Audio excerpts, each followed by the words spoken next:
Fascist Sheikh Hasina বিগত সময়ে বাংলাদেশে যে ম্যাসাকার চালিয়েছে, তাকে যদি বাংলাদেশের প্রত্যেকটা ফাঁসির কাস্টে ঝুলানো হয় তবুও তার পাপের প্রায়শ্চিত্ত হবে না। তবুও আজকে তার যে হাতে গড়া যেই ট্রাইব্যুনালে, সে বিগত সময়ে এদের ক্যাঙ্গারু ট্রাইব্যুনালের মাধ্যমে বিভিন্ন বিচারিক যে হত্যাকাণ্ড চালিয়েছে, তার হাতে গড়া সে প্রতিষ্ঠানে আজকে তার ফাঁসি রায় হয়েছে। তবুও আমাদের আজকে সন্তুষ্ট প্রকাশ করতে হয়।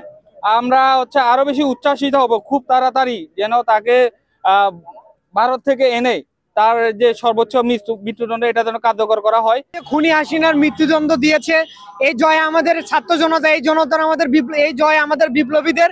এবং আমরা বিপ্লবীরা স্পষ্টভাবে একটি কথা বলতে চাই অন্তর্বর্তীকালীন সরকারকে, আজকে মৃত্যুদণ্ড দিয়েছে কিন্তু এই ফাঁসি দ্রুত কার্যকর করা হোক। এই খুনি হাসিনাকে, এই ফ্যাসিস্টকে দ্রুত দেশে এনে তার ফাঁসি রায় কার্যকর হোক। এটা একটা আমাদের জন্য অনেক বড় অর্জন। জুলাই আন্দোলনে অনেক মানুষ শহীদ হয়েছে, অনেক মানুষ পঙ্গুত্ব বরণ করেছে। বিগত শেখ হাসিনার আমলে অসংখ্য মানুষ জেল জুলুমের শিকার হয়েছে, গুম খুনের শিকার হয়েছে। বাংলাদেশের মানুষ হয়তো কখনো ভাবেনি শেখ হাসিনার লাইফ টাইমে শেখ হাসিনার বিচার করা সম্ভব। সবাই আল্লাহর উপরেই বিচারটা ছেড়েছে, কিন্তু দুনিয়াতে যে একটা বিচার হয়, আল্লাহ তো বিচার করবেনই।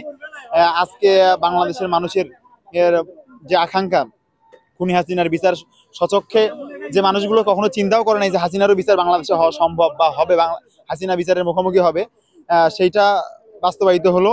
আমরা আজকে অনেক খুশি হয়েছি যে খুনি হাসিনার আজকে ফাঁসি হয়েছে, যে আমাদের বেগম রোকেয়া বিশ্ববিদ্যালয়ের আবু সাইদ ভাই সহ দেশের বিভিন্ন ভাইদের যে হাসিনা আমাদের ভাইদেরকে গুম খুন হত্যা করেছে, সেই হাসিনার গিয়ে ফাঁসির রায় কার্যকর হয়েছে। আমরা চাই দ্রুত বাংলাদেশে এনে এই খুনি হাসিনার বিচার যাতে আমাদের বাংলাদেশের মাটিতে আমরা সবাই সচক্ষে দেখতে পারি, এটাই আমাদের কাম্য।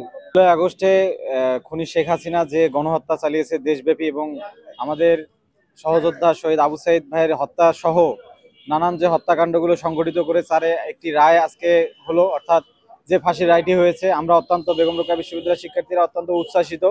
আমরা চাই যে অনতিবিলম্বে খুনি হাসিনাকে দেশে ফিরিয়ে এনে সেই ফাঁসির রায়টি কার্যকর করা হোক।